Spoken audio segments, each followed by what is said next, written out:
Buenas tardes, estamos aquí en Raven and Wolves con Brian. Brian, what's your name? Name? My full name is Brian Kasper Malecki. Yeah, I go by Kasper. It's people remember me more by that name than Brian. Yeah. How old are you? 48. 48? Yeah. When you first met the tattooing? The first time I've seen a tattoo, first time I've been around it was when I was around 6 or 7 years old. I went with my mother's boyfriend at the time. He was babysitting me.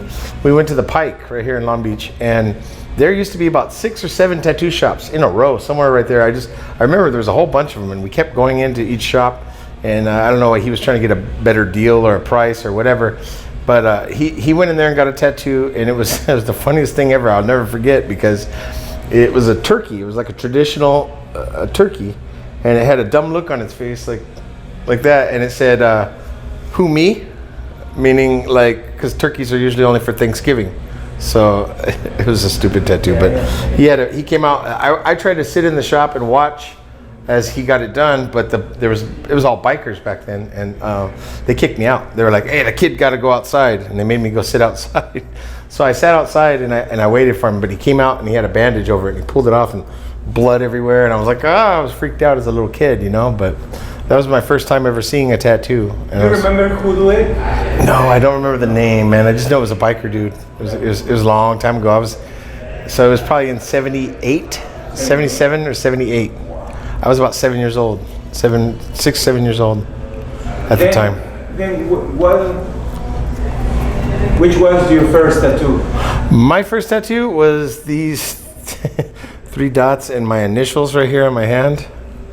A funny story about that is there used to be a guy that used to hang out down the street from our house. He was like an older, like cholo guy, and he used to always mess around with us, like tell us stupid things like, "Oh, hey, if your hand's bigger than your face, you have cancer. Didn't you know that?" And you put your hand over your face and he'd smack you. You're always messing with us. Always. So he told me one day, he's like, "Yeah, I was talking about tattoos. I don't know how we talked about it, but he was like, oh yeah, you just go get a needle, get one of your grandma's sewing needles, you wrap thread around it, and you go buy some India ink right here at the stationery store, and you dip it in there and you just poke."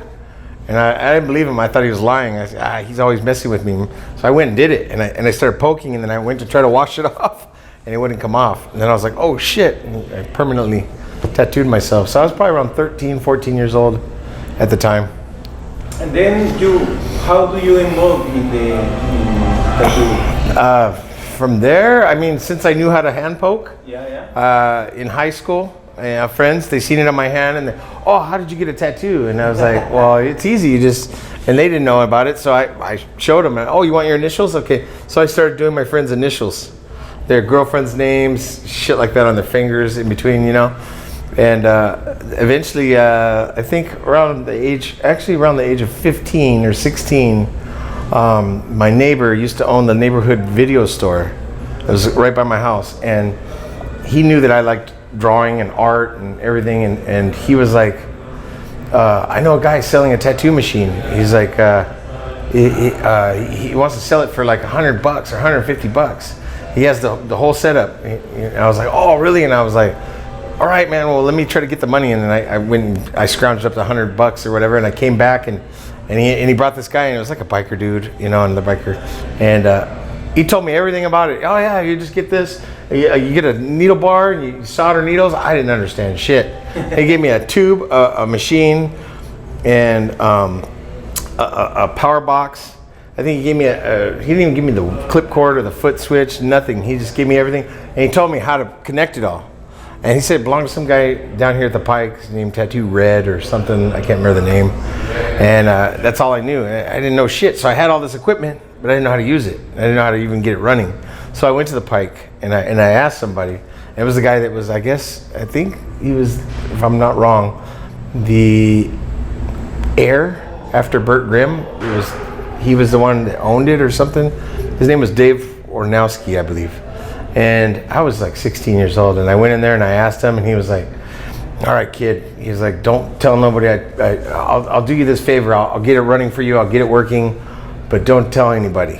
all right, okay. And I came back like probably a few days later, and he made me a 5-needle liner and a 6-needle flat, and it was like a thin little tube, and he just ground it open the opening, so it was like a big round open hole with the 6-needle flat sticking out, and then I had the same little 5-needle liner tube that it came with, and then he just connected a wire straight to the power box, and he turned it on. He was like, "Nyeh." He's like, look, see, it works. He charged me like $60. He's like, $60.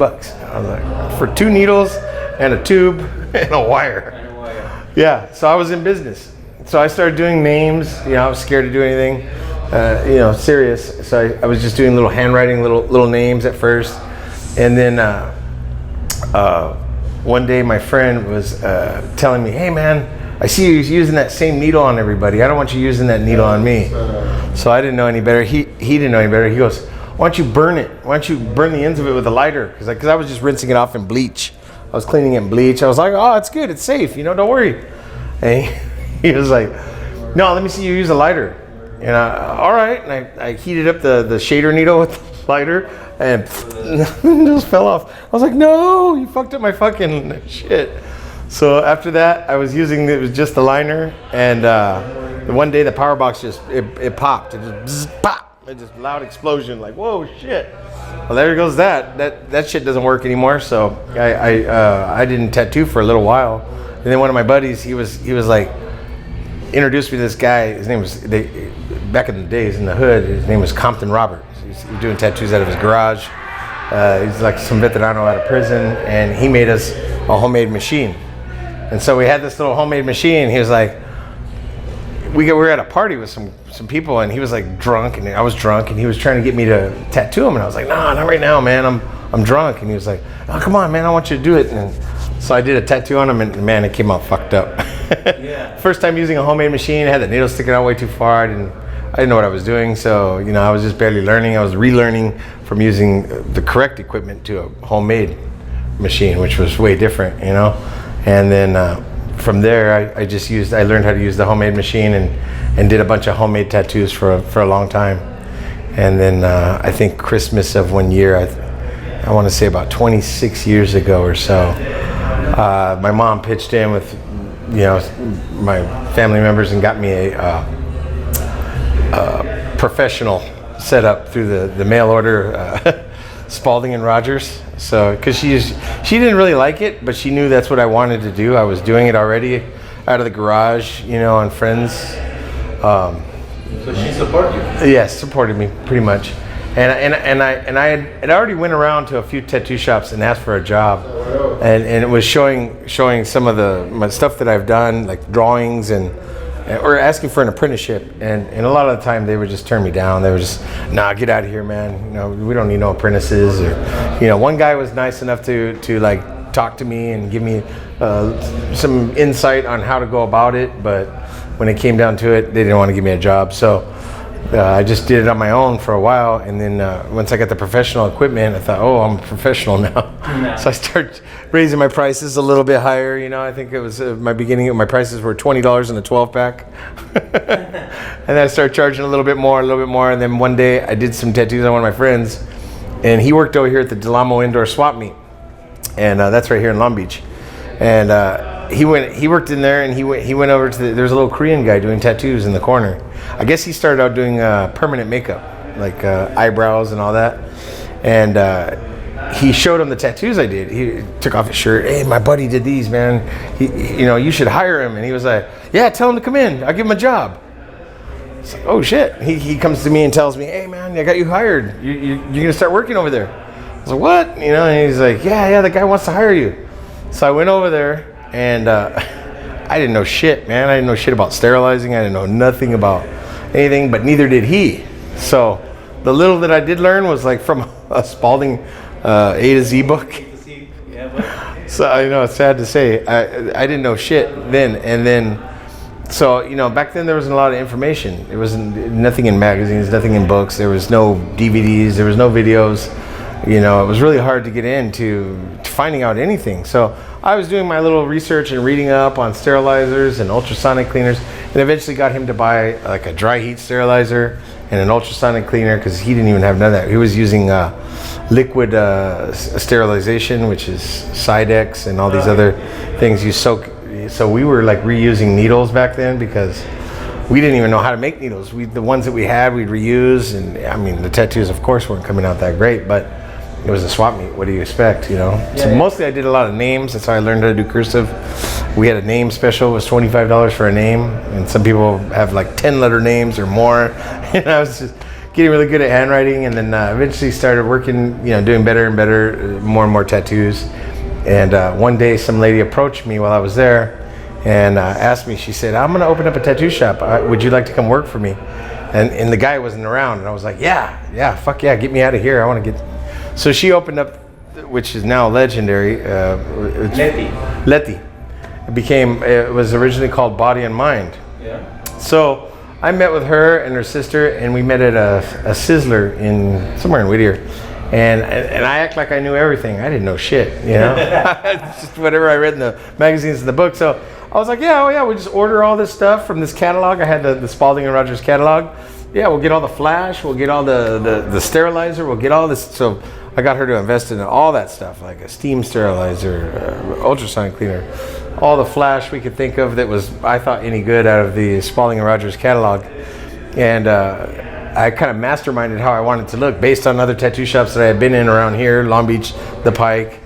And I remember Long Beach Tattoo had a really cool little security window. They could see you come in, but you couldn't see them. Like at nighttime, you could probably see in, but during the day, you wouldn't know if they're watching you or not. And I had the idea to build a little partition wall with a security mirror, which they didn't do the two-way glass. They ended up doing like tinted window. But she got all this stuff. She got the flash all like laminated for me, and then I went to Home Depot and bought these little half-round wooden long pieces of wood, and sat there and measured and cut and built just like the way the shops were over here. I made it look real nice inside, hooked it all up, and then, you know, I was new to the area, so I didn't know anybody out there, and I was like, how did you even get a shop over here? So, you know, that was the thing. It was unincorporated area, and she did her research, and everything was good for a little while. It was about a month or so in. We didn't really have very much business back then. It was like no Instagram, no nothing. So we just waited for people to walk in the door. And one day she tells me, hey, I got this guy that wants to work here.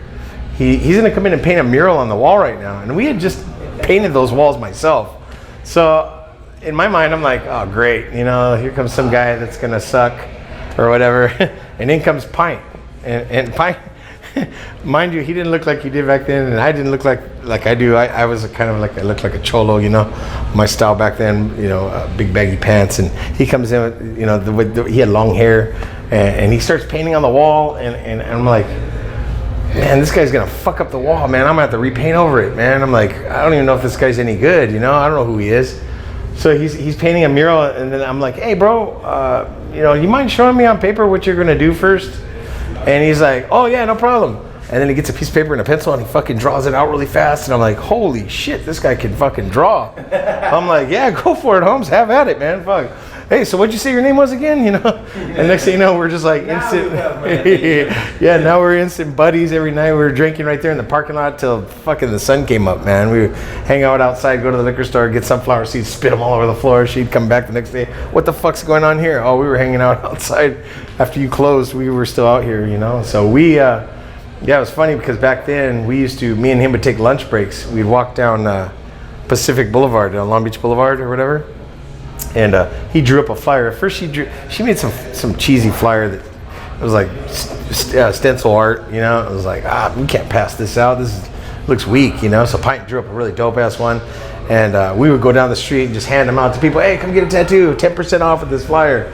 And next thing you know, we got the ball rolling. Like people were coming in. We had car clubs and all these different people coming in, hanging out. And yeah, the dudes from the Majestics were always coming in there. We had all these different people.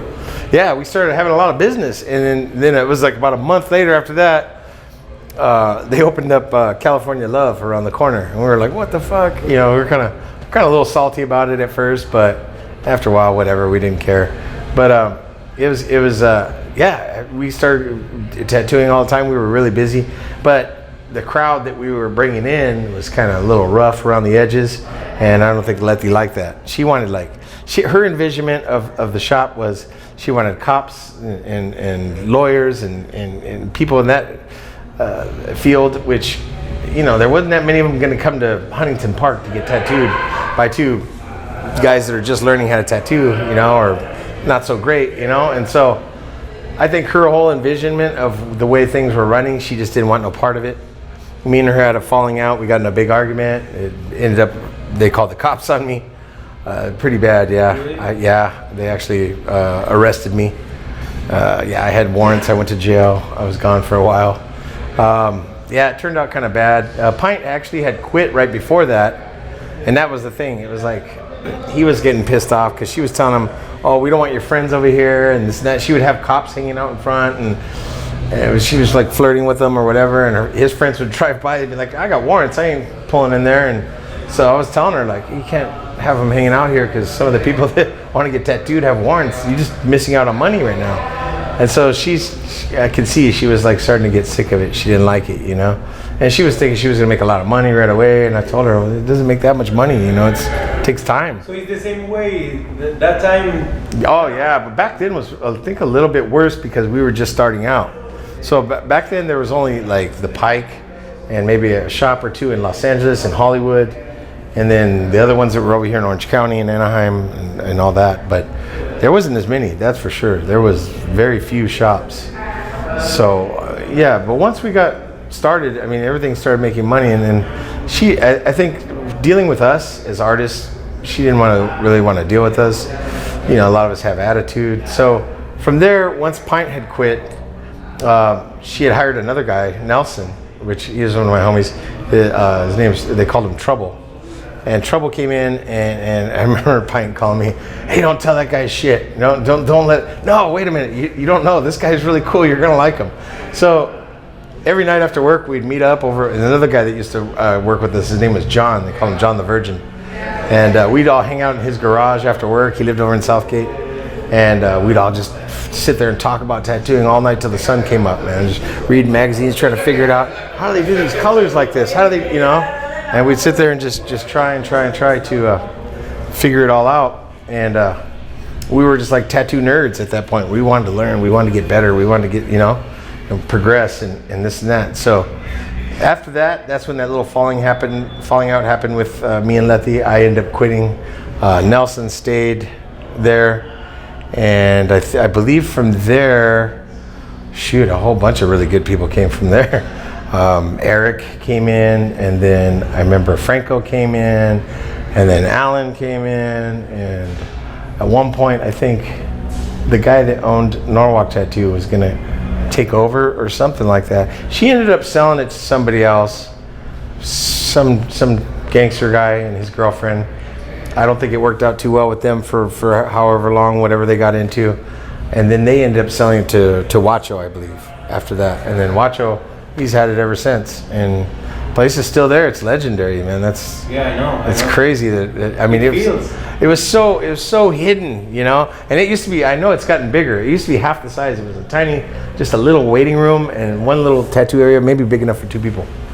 So it was yeah. And then since then, Hori Chewy, shit, man. So many people have came from there. Pancho.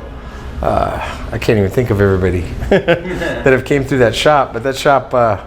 Yeah, man, it came a long way, man. From it being just a hidden little hole in the wall to what it is now. So then, from body and mind, where do you go?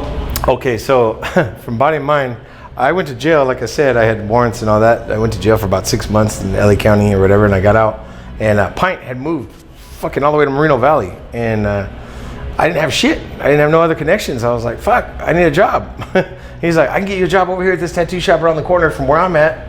All right, fuck it. So I was driving every day from like LA all the way to Moreno Valley to work at the shop that he got me a job at. And then he the owner of the shop, he was like a fireman or something. He wasn't even a tattoo artist. He opened up a second shop in Riverside next to the college. And he's like, you want to manage this one? I'll let you be in charge of this one. And I was like, fuck, I barely know. I've only worked at one other shop. All right, I guess I'll manage it. And so I was over here in this Riverside shop. It kind of wasn't that busy. It wasn't doing good. And I was like, you know what? I don't want to be over there. Leave me at the other shop. The other shop made more money. And so I was there, and then I ended up at the time, I ended up relocating all the way in the hell out there, all the way to Inland Empire, because I did that drive every night. That was about an hour drive each way, hour and a half, something like that. Depends on how fast I was driving. And I worked out there. Then I ended up moving out there, and I lived out there for a good couple years. And I just got homesick. I'm from LA, so Inland Empire was a little different for me. I wasn't really used to it, and met some good people, made some good contacts, good friends. Do you remember some of them? Actually, Fabian, he tattoos in Laguna. He's really good. Fabian Izzy, his name is. I forget his Instagram is. I think it's his name.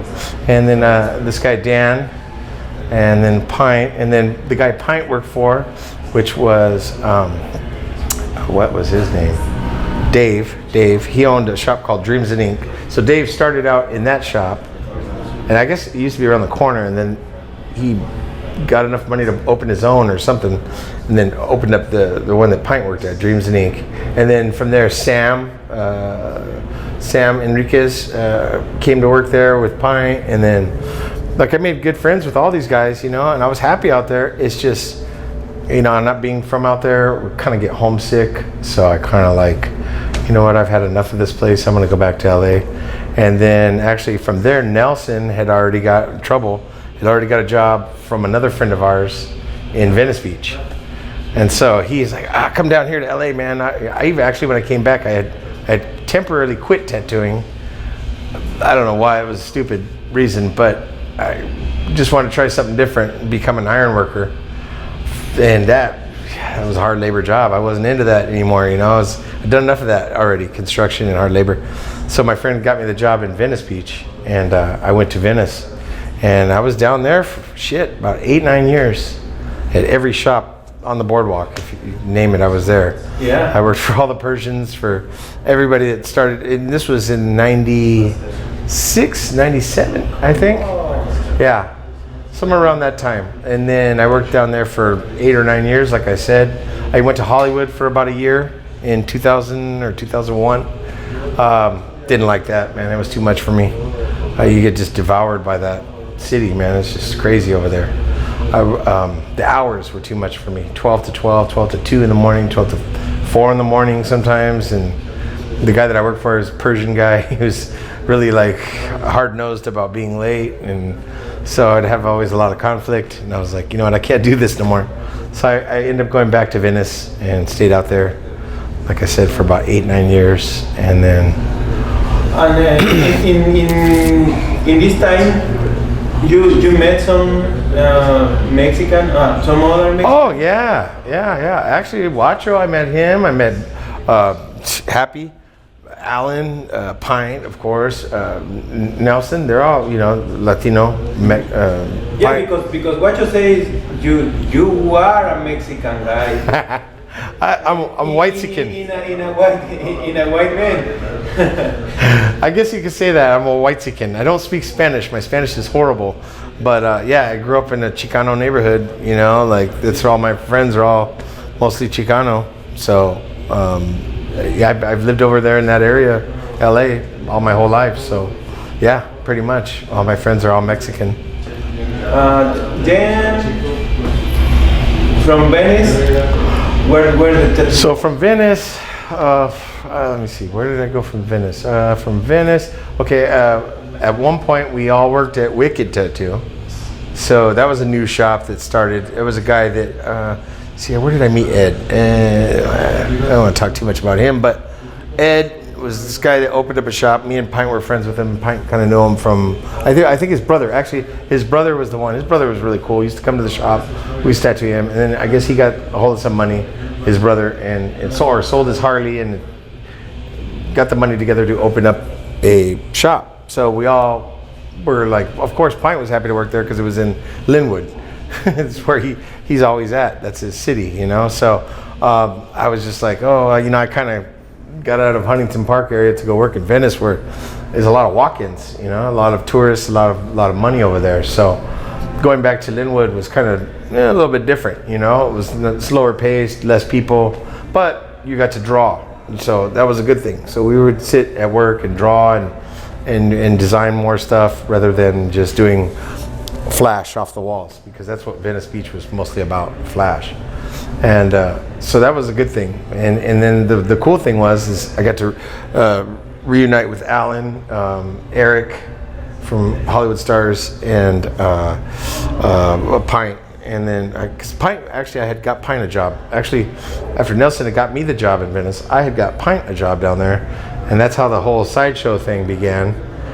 I used to come pick up Pint every day and take him to work. And then so, before sideshow got as popular as it is now, and I think before the last guy that bought it, we were working in Linwood, and then that's when we were at that shop.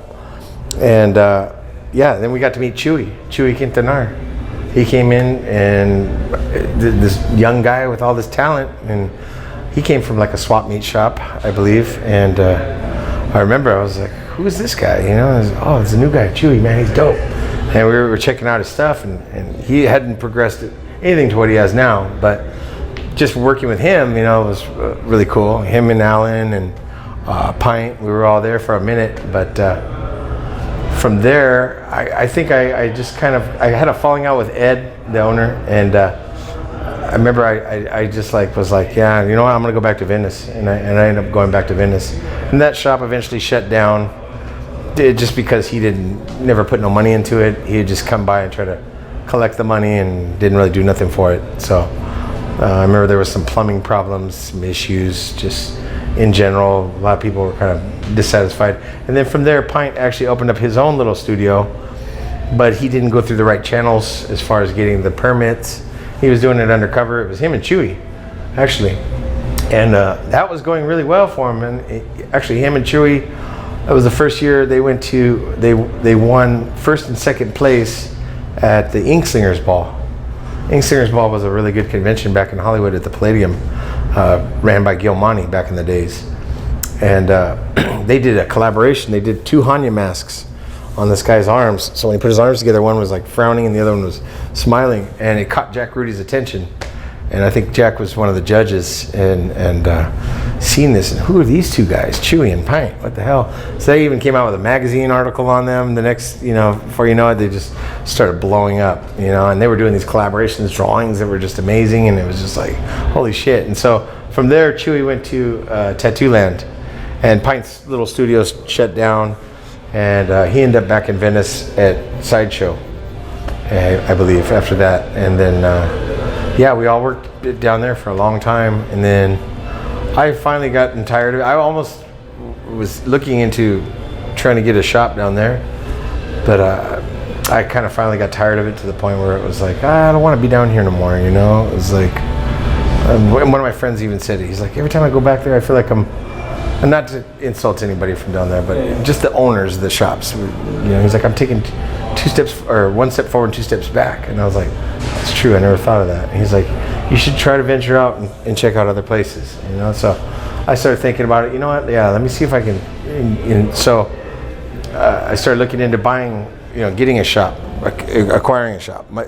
Actually, I got the loan from, my mother actually was the one who came up with the money. We refinanced. My grandmother was sick and was dying and was going to leave me her house.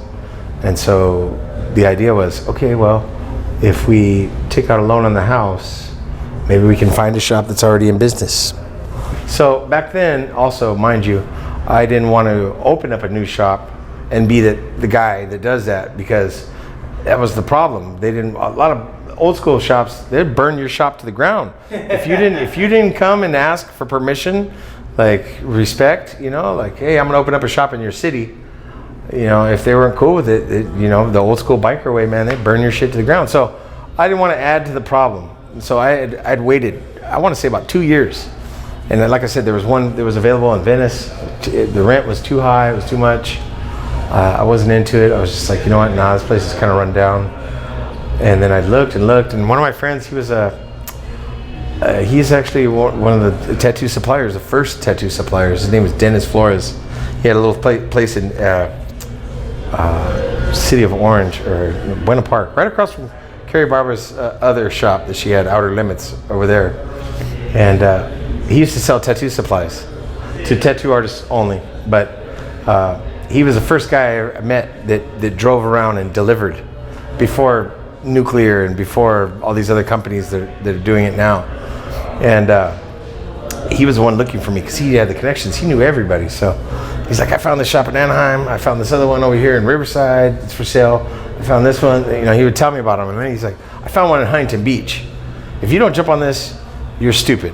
There's only one other shop in Huntington Beach. And I was like, I had been there. I was like, yeah, HV Tattoo. I remember that shop. And he's like, no, it's not that one. It's the other one. And I was like, oh, shit. Okay. So I went down there, you know, and ended up getting the place. We ended up getting the tattoo shop. How was it? The change of being the worker for some shitty guy and then being the owner? Overnight, it was different. You know, it was like, shit, I got a ton of responsibility now. You know, technically I wasn't the owner. My mother was the owner. I was the manager, you would say, the manager. But yeah, I mean, the responsibility was all mine. So now I kind of understand where some of the owners, like, hey, you got to be on time. You know, what's up, man? Where are you at? And I had worked with these people, and I had all these same excuses myself. So, you know, it was a little rough. Alan was one of the first ones to work with me, actually, Alan Padilla. I used to have to pick him up every fucking morning. I'd come from my house. I lived in LA still. So I'd come from my house, pick him up. And I had a girl that worked with me. I'd pick her up too. So it was the three of them. It was three of us. I'd pick them both up on the way to work. And sometimes, you know, they'd be like, oh, I'll be right out, or still running late. Come on, man, we were supposed to be there already. So, but it worked out good as far as, I was really a really cool boss. I consider myself. I wasn't never really harsh on anybody. It was like, if they wanted a day off, I give them a day off. They, you know, I wasn't really like, no, you got to be here or anything like that. You know, it was always, all right, you know, got somebody waiting on you, hurry up and get down here, or whatever. You know, so I always try to kept the money flowing through, you know, referring the customer to the person I think would do the tattoo the best, which instead of me trying to like take the tattoo, like even though I wasn't busy, I would rather refer it to, say, Carol, the girl that worked with me, or Alan. It's more their style, you know. So that's kind of where I think things were good, as far as we had a good friendship, working friendship with everybody there. Yeah. And yeah, I worked there 11 years. 11 years, yeah. And a number of things went wrong at the end. I mean, it was just like the land itself got bought from underneath by a car dealership, by a car company. So it's going to eventually get bulldozed. And so, you know, talking with my mother, I was like, we got to get rid of this place. You know, she's like, yeah, it's been losing money for a while. Everything's kind of bad, you know, the way that the tattooing has changed so much. When I got there, it was just us and HB Tattoo. Since then, I think about 5 or 6 other shops opened up around me. So walk-ins weren't the same anymore. It was like mostly through Instagram. So things had changed. Things had changed almost overnight. So I was like, you know, what do we do? Do we try to invest in reopening a new shop? And I thought about it, and it's like, nah, just sell this place for whatever you can get out of it, and I'll go work for somebody else. And since I'd already known Alan and Carlos and all these guys for a long time, I just decided to ask them for a job, and they gave me I was lucky enough to get a job here, you know, to work with these guys. And since I've worked here now, the past almost 2 years, I've learned a lot, you know, just like the computers and Photoshop. You can tell us how different is you know, is at least 3 kinds of shop, no? Is the walk-ins, right? Is the private, yeah, and is the studio like this. Yes. No? Yes. Or like the one in Anaheim, the Tatulan. Tatulan, yes. Is some people trying to do their best. Right. You know? Right. So what do you can tell us about it? I could say, I always took pride in drawing everything before. That's what was me and Pint had learned, that's been taught to me by actually the guy that owns the shop now, Danny. It was another guy that I worked with, Danny Wild.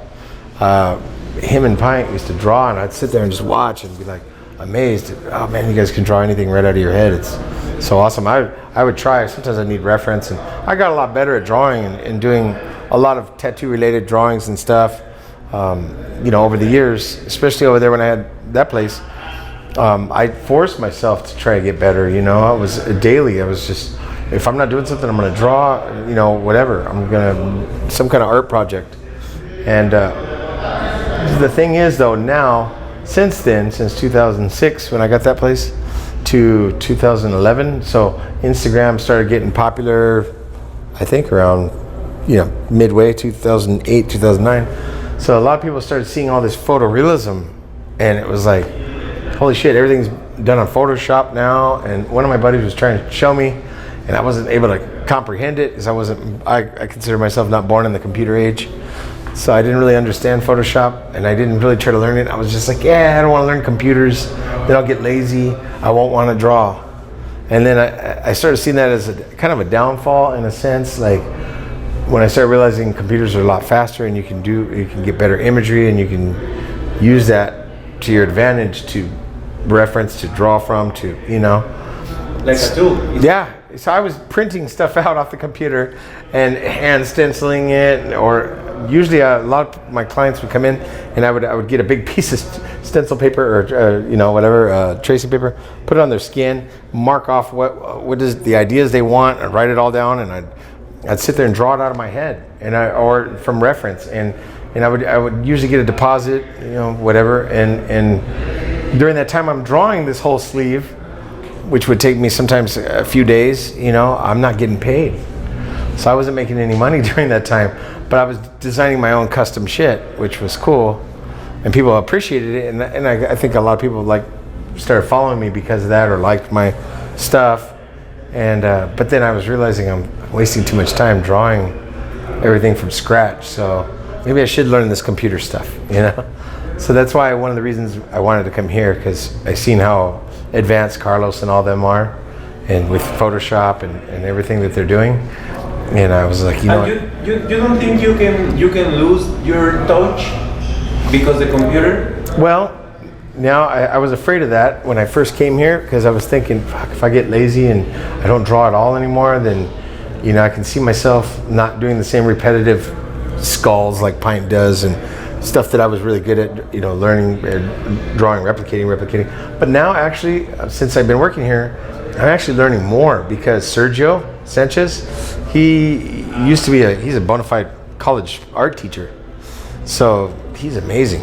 We're now learning life drawing. We have life drawing classes here at the shop. So we have a model come in, and we're doing like 2-minute sketches, 5-minute sketches. We're all the way up to last week, or last time we did it was 1 hour.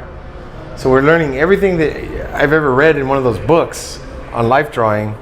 Now I'm learning from Sergio. It's like free education. Basically, I would be going to college right now where he was teaching, Laguna or Pasadena, and paying a lot of money to learn what he's actually teaching us, it's helping out a lot. It's amazing. And being around these guys, all these guys here, everybody's so motivated to get better at everything they do every day. And so these guys are out doing every Wednesday morning, they go do a plein air painting somewhere in the area, go hike in the woods, and they'll get there at sunrise and paint a landscape. And I haven't done that yet. I've just learned a little bit about it right now, earlier. But just the fact that these guys are always taking other classes from other artists, seminars, and I mean the art influence is like extreme here. Everybody's trying to just keep getting better, and of course Carlos that's what he wants for everybody here, to Nice. to us to learn and get better. So you have some good memories with these guys, these crazy guys. Oh man, if I get into those, remember some? If I get into those stories, I could probably get some of them in trouble. I don't want to say nothing, but yeah, there's been some wild times, man. Yeah, back in my party days, I guess you'd say, doing drugs, drinking, shit like that. Maybe you have some client stories or some with what is being around these people. Well, being around, shit. It's funny. One time, I remember Pint was tattooing. Was he tattooing Danny? Danny, yeah, he was tattooing Danny, and he sat there and Pint likes the Smiths, so he was playing the Smiths. This tape was on repeat all night long, and I sat there with him watching him tattoo him. And the next day we came into work and Danny was making fun of him, and it was so funny because he was like, if I have to hear that shit again, I'm gonna, fucking kill you. It's like, but it was, there's a lot of good stories. There was a lot of really crazy stuff that we used to get into at the boardwalk. Being down there is like gladiator school. You have to learn how to fight because you're gonna get into it with either a homeless person or some crazy guy, or some gangster that comes in there.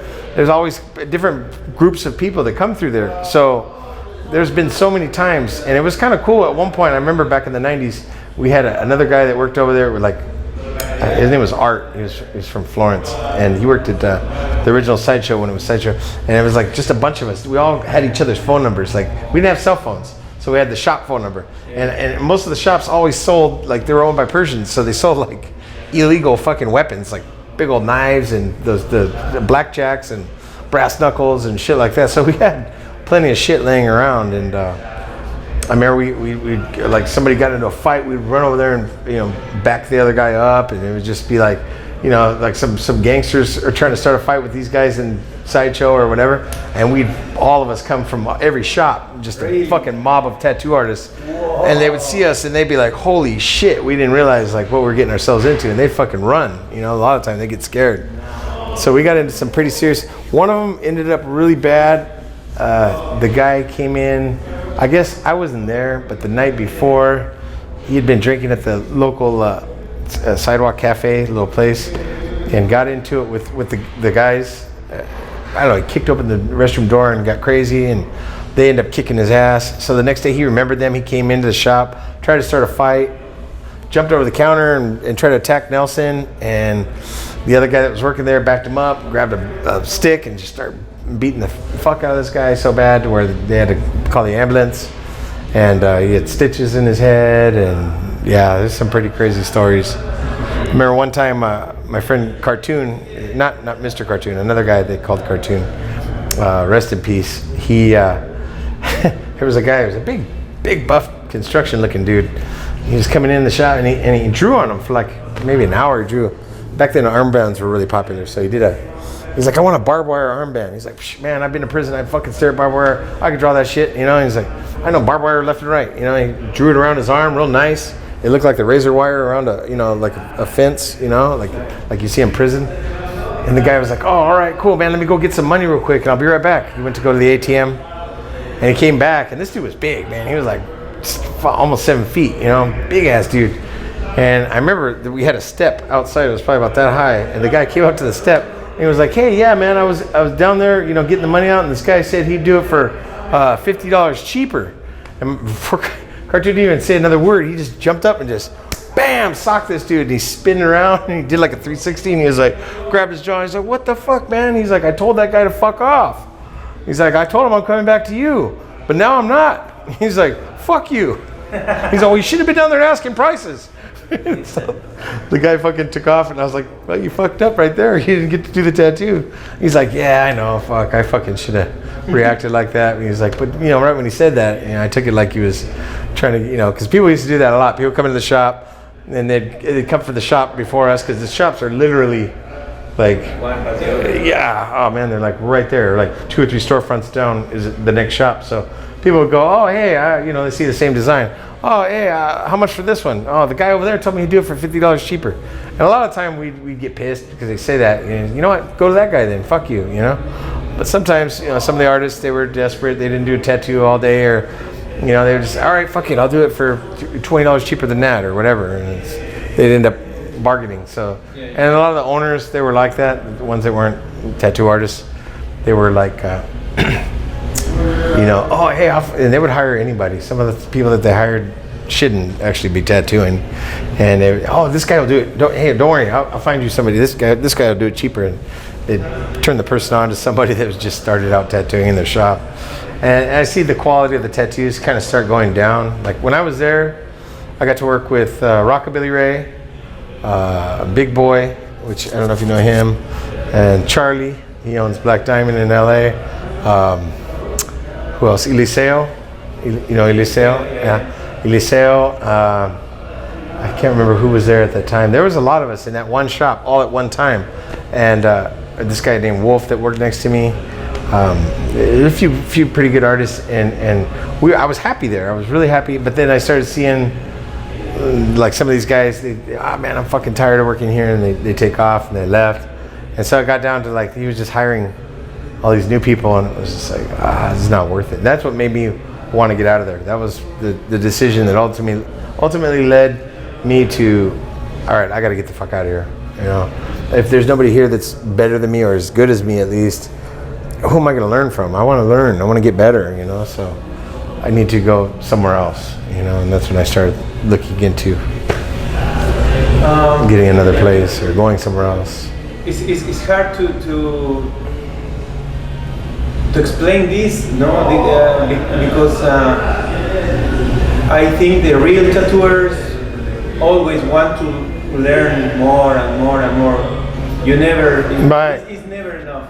Exactly, and that's right there what will make you a good tattooer, if you stay humble and realize, like, I don't know everything, and the minute you start thinking you know everything, that's when you're going to get comfortable, and you're never going to go any further than that, and people will pass you by, because I've seen that happen. That happened to me at one point. I got cocky.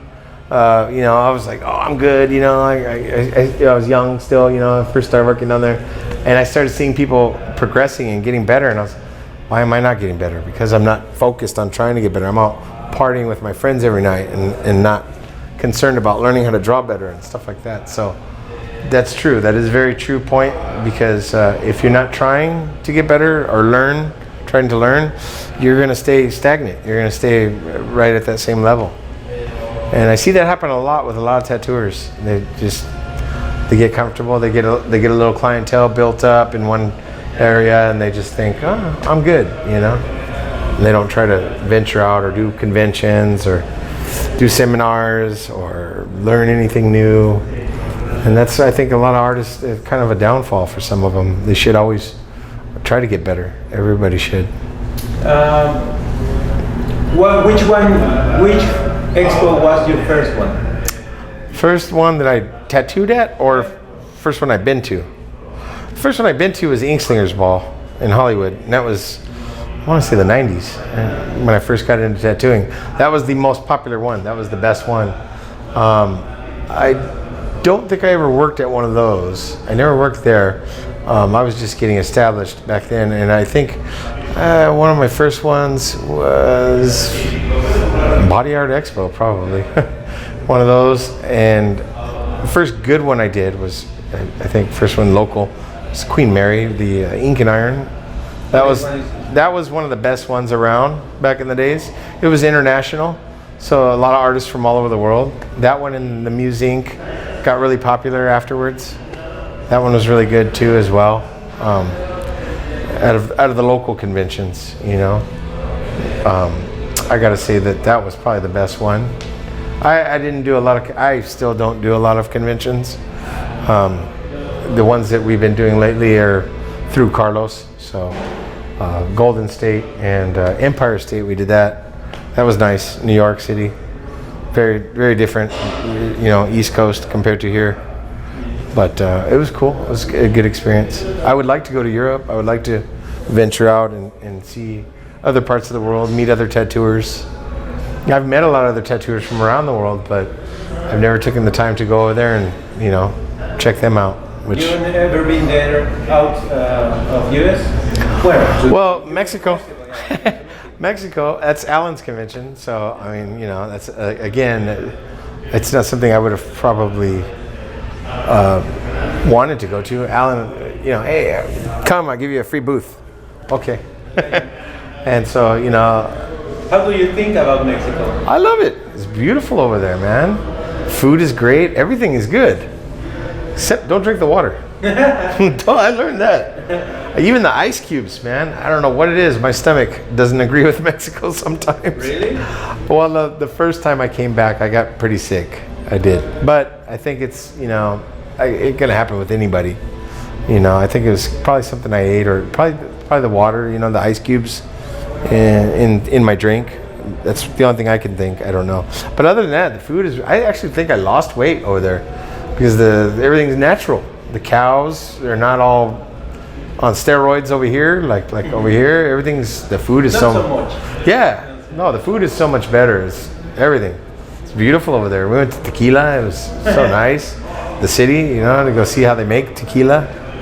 Man, it was a good time. The past few times that I went, I've had a good time. Do you have any memory do you want to share with us? Who changed your life or make you see different about tattooing? I would say one of my biggest art influences, you know, well, since I was a kid, I used to live around the corner from, I don't know if you ever heard of him. His name is Hex. They called him Hex. He was a graffiti artist, a very famous graffiti artist. His name was Hector Rios. Okay. He used to live on the next street. So as a kid, I live right, there's a library right on the corner from my house. I used to go in there and watch him draw, and he would draw for like the school newspaper. He won the battle of the King of LA.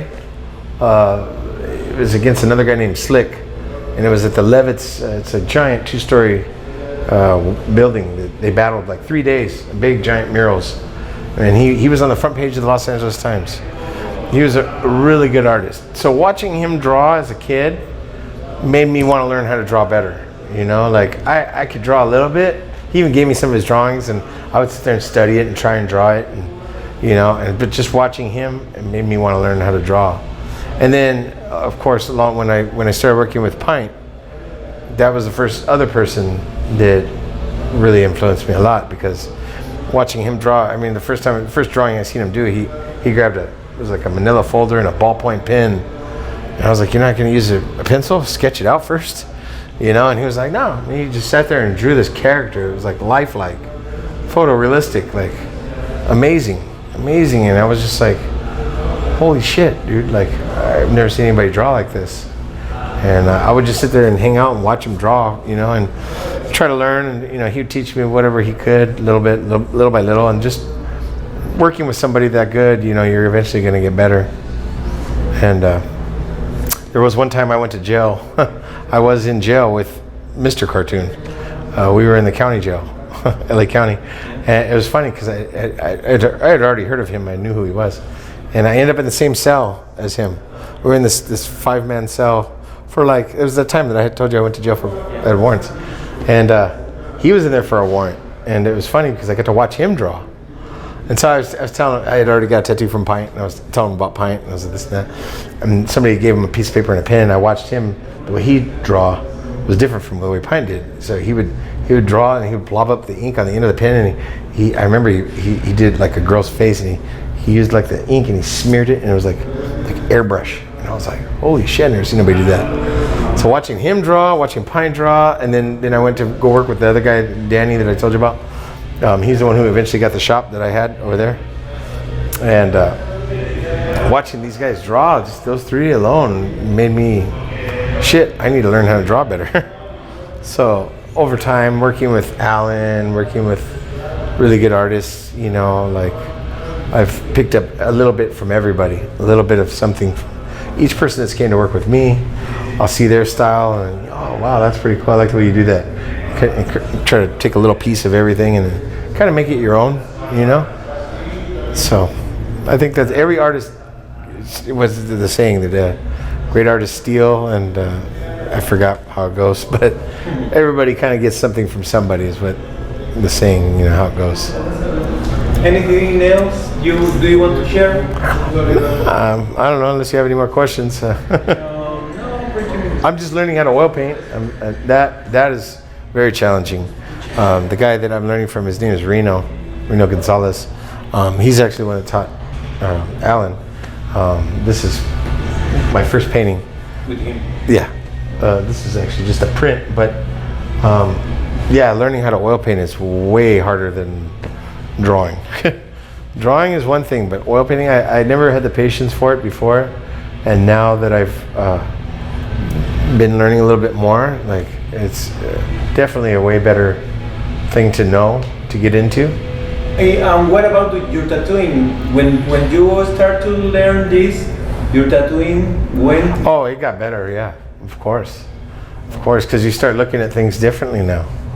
And like I said, taking those classes with Sergio, learning how to draw from life, like, you can put a person in front of me now and I can learn how to draw the torso the way that it's supposed to go, rather than the ways that I was doing it was totally wrong. I would try to start from one arm and draw the whole body, you know, all the way around. And now it's like I can draw your center, your whole, you know, torso first, and then add everything else.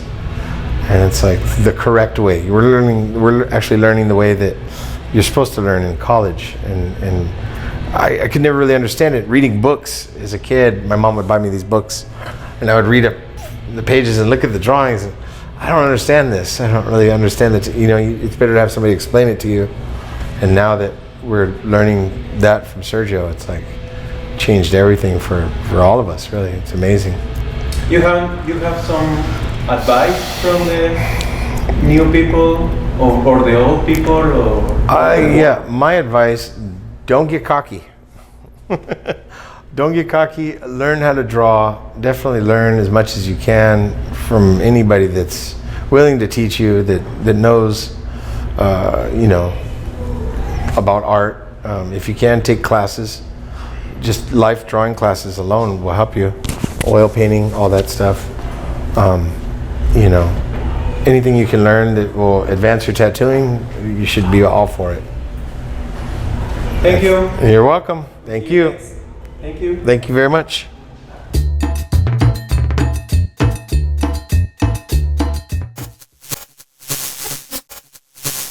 Si tú tienes una colección o quieres que hagamos un video de tu trabajo o que te entrevistemos, te hagamos una tatuneta o conoces a alguien que nos pueda ayudar con una tatuneta, no dudes en contactarnos. En la descripción viene la forma de contactarnos. También no olvides suscribirte al canal. Y muchas gracias. Nos vemos.